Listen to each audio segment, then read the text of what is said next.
We'll get started. Believe it was around noon yesterday, we got a call to the Guthrie residence that Nancy Guthrie, 84 years old, was missing. We expended a lot of resources for a missing person that we typically always do. Our search and rescue volunteers, our search and rescue teams, other agencies, Borstar from Border Patrol sent their canines out.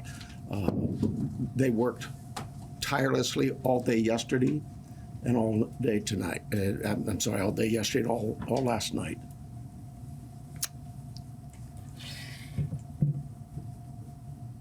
To no avail. As I said yesterday, we saw some things at the home that were concerning to us. We believe now, after we processed that crime scene, that we do in fact have a crime scene, that we do in fact have a crime, and we're asking the community's help. This community has always stepped up to help us solve some pretty tough crimes. I'm looking for that again. This is a 84-year-old lady who suffers from some physical ailments, has some physical challenges, is in need of medication that if she doesn't have in 24 hours, it could be fatal. So we make a plea to anyone who knows anything about this, who has seen something, heard something, to contact us. Call 911. We don't need another bad tragic ending. We need some help. Our team is the best. I couldn't speak any higher. I think you know that. We have done some great work with our partners in the Valley. You know, this community, I have to give a lot of thanks to our law enforcement agencies all across this valley, whether it's the Tucson Police Department or some of the smaller agencies. They've all reached out. They've all offered to assist. The FBI, all of them. We work so close with them, and they are all plugged in. We'll continue to work closely with them. But what I really need is I need this community to step up and start giving us some calls. Let us know if you've seen something. We are right now at a time, and I apologize, everybody tells me I talk too softly. We are at a time where, in this investigation, we're now moving forward where we need to depend on technology. You know, our license plate readers, our camera systems throughout the community, anything, everything. And we will download all that data we have from the home, from different pieces of technology we've gotten, and we will use that to our advantage.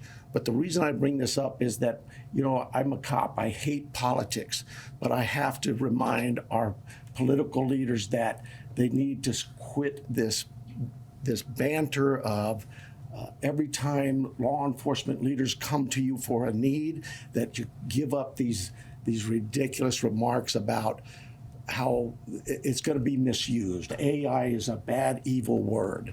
The cameras are very bad and evil. I'm tired of that. Those tools in the right hands, with the right minds and the right approaches, are extremely valuable to solving crimes just like this. We need this. We need more staffing. We need a lot of things. But what I really need is I need the community's help with this. So I want to make sure before I take any questions, it is a crime scene. We know that. She needs her daily medication. And anybody that sees anything that even looks, hey, maybe that's her, just take a quick picture. Take a video, send it to us. The number is real easy here locally. It's 911. You can contact our 88 Crime and remain anonymous. You can call me, anybody. I am here to take any questions you may have. It will be a little limited. I apologize for that, but we do have a crime that we need to protect its integrity. I have here Sergeant David Stivers from our homicide team. He has been up all night, so bear with us if we are a little bit fuzzy in our answers or responses, but we're both here for any questions you may have. Let's start, Sheriff, please. recognizing your limitations, but can you elaborate at all on what makes you believe it's a crime scene as opposed to someone who left home and just couldn't find their way back? Well, I think I told you she is very limited in her mobility, right? We know she didn't just walk out of there. That we know. There are other things at the scene that indicate there was she did not leave on her own. We know that. If you don't have plate readers, is there a vehicle associated with this? When I told you we're now at the phase where we're looking at all the technology, all of that is being evaluated as we speak. Let me say this: we've not just thrown our search and rescue team out there. They are going to be doing some door-to-door with our criminal investigation team. It is not just our homicide unit. All of our criminal investigation detectives. I went out last night to the scene. There were probably 100 cars out there, all from the sheriff's department, all working this case. It takes a lot of manpower and a lot of energy. This team of mine worked throughout the night. They continue to work. David's had zero sleep. But he and his team are working as hard as they can.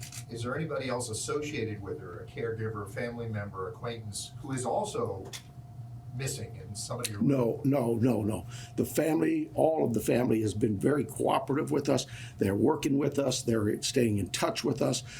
They have complete access to anybody on this department. Savannah has been in touch with us as well. Our hearts go out to them. This is their mom. She's just a great lady, from what I've heard, and I feel for the family. We just want to find her and bring her back safe. Sheriff, you mentioned that she didn't just walk out, but is there any additional information that you can give us on what may have alluded to this being a crime scene? I wish I could. I really do. I know that everybody wants to know certain things, but I can't do that it would be inappropriate at this time. Are there any signs of breaking and entering or any forced entry, anything like that? I again don't want to get into that. David, can you see anything here? Do you? At this time, it's still a very active investigation. There were circumstances on scene that we believe are suspicious in nature, I think is the best way to put it. But we can't really get into a whole lot of details with that. Do you believe that this was targeted, or they just happened to hit Savannah Guthrie's mom, or if this was just random? We don't know that. We don't. We look at all of that, but we just don't know that. Do they have cameras at the home? They do, and we're looking through some of that. Yeah. With this being an active crime scene, is there any threat to the general public? Trying to figure out my phone. Well, no, I don't think there's an active threat, but I hate to say that because, we're going to canvass that neighborhood, and maybe there's a prowler been seen around. There's a lot of work still to do. We don't have any indication that that the public is in danger. And what does that search look like today beyond what you've already told us about last night's search? So we have shut down our search and rescue mission, and we've sent them home to rest. They were out all night. Look, we put all our air assets into this, our drone systems, our aircraft, our helicopters, heat sensors, infrared, everything we've thrown at this. They're going to step aside. We'll call them out again if we need to do more searching. But right now, we don't see this as a search mission as much as we do a crime scene. Sheriff, can you tell us a little bit about that map? That is, and David probably can better answer it than I, but that is our search patterns, I believe. Is that correct? Yes. Yeah. So with all the assets that we deployed yesterday with the search and rescue teams, the map that's on the screen is basically tracks that were followed. Those are all, the colored lines are all ground tracks of different teams and different assets that were used on the ground, to include the canines, the volunteers, and our own search and rescue team. The circles are going to be representative, if not necessarily perfect, of our air circulation with both our helicopter and our fixed wing aircraft at night, working with the night time cameras. So difficult to see where the house is. This house is basically pretty close to center in that, and then all of the searching that went on throughout the day with those folks out there on the ground. What this really helps with is our search teams, when they come back and reassess, maybe they've missed an area, we can look at it and say, hey, you know what, this area could use a little more coverage, and so they concentrate again. Our search and rescue team is top notch. They're out every single day. If it's not a lost person, it's a hiker, it's somebody who's wandered away from a care home, whatever it may be. I want to stress to you, right, and it is really important, Miss Guthrie, Nancy Guthrie, is of great sound mind. This is not a dementia related. She is as sharp as a tack. The family wants everybody to know this isn't somebody who just wandered off. Her physical limits are based on just age, and we get old, and so it's more physical. But clearly, she is as sharp as a tack. Do you have her cell phone, and does that present any tracking potential? We're looking at that as we speak. But do you have it or do you not? We do have it. Can you give us a little bit more of a timeline? Because you said she didn't leave on her own. She was last seen at 9:45. She wasn't reported missing until noon. But I believe what happened there was at 9:45 in the evening, her children left her off. At some time earlier that morning, they got a call from somebody at the church who said, hey, your mom's not here. The family went to the house. I'm thinking they spent some time looking for her themselves before they called us, so I'm guessing maybe they got there around 11. So they did some searching and realized we need some help, and they called 911. do you have any idea what time Nancy would have been taken from the home? There's a lot of things working there, and I just can't say that right now. Has Savannah Guthrie, has she had any threats to herself at all? We've spoken to her. We'll continue to work with that. She has a security team that's been in touch with us throughout the night. But we're not going to dismiss any angles for sure. But right now, immediately, we don't know of anything like that. Is she in town or on the way here? She's here. Can you give us any more? What should somebody be looking for? Because when I was out in the neighborhood, the neighbors are obviously incredibly concerned. But is there anything, a tip? I mean, one neighbor stopped me and he didn't know if he should call you or not. And so Oh my goodness. But so Call. what should somebody be looking? Well, first of all, I'd ask them, go through their cameras. Go through their Ring cameras, whatever cameras they may have. Don't dismiss it that, oh, well, we really can't see the house. They still might see something. Maybe it's somebody walking by. Maybe it's a vehicle driving by at that time of day. But go through all your cameras in that neighborhood and tell us if you see something. Maybe somebody already, we know this happens, right? Oh, I saw something suspicious, but I didn't think it was worth calling in, so I didn't call it in. Well, now it's call in anything you've seen or heard. Maybe it's a neighbor telling you, I saw this or I heard that. Call us. Don't tell the neighbor to call us. Tell the neighbor to call us, but you call us as well. We'll put it together. We'll get, trust me, I'm sure we're going to get inundated with a lot of calls. We'll handle that. Did she live alone?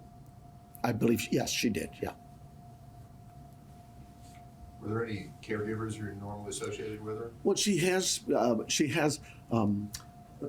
house staff that comes by, takes care of the yard, whatever, in her house and that. But those people we'll be talking with and have talked to some of them already. But nobody who's like a live-in or anything?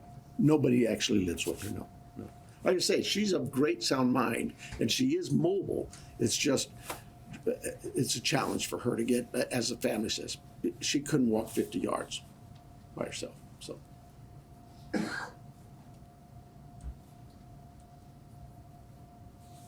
else? Somebody asked about the FBI. I'm sorry. Somebody asked about the FBI if they're involved. We, like I said, we work closely with all of our partners, whether they're FBI, ATF, ICE, whoever. We know that they have certain capabilities and certain resources, just as we have certain capabilities and resources. So yes, we'll continue to work with them, and they've offered assistance to us. We accept that assistance, and we offer assistance.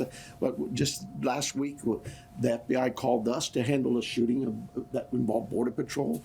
You need to know that. That's just day-to-day routine work for the law enforcement in Pima County in Tucson. We work very closely with our partners. With the amount of time that's gone by, how wide do you cast in the net? Statewide, national? Well, yes, national for sure. I'm hoping the national media's picked up on this. We've gotten a lot of reports, but statewide as well, with Amber Alerts, things like that. All of those things we use.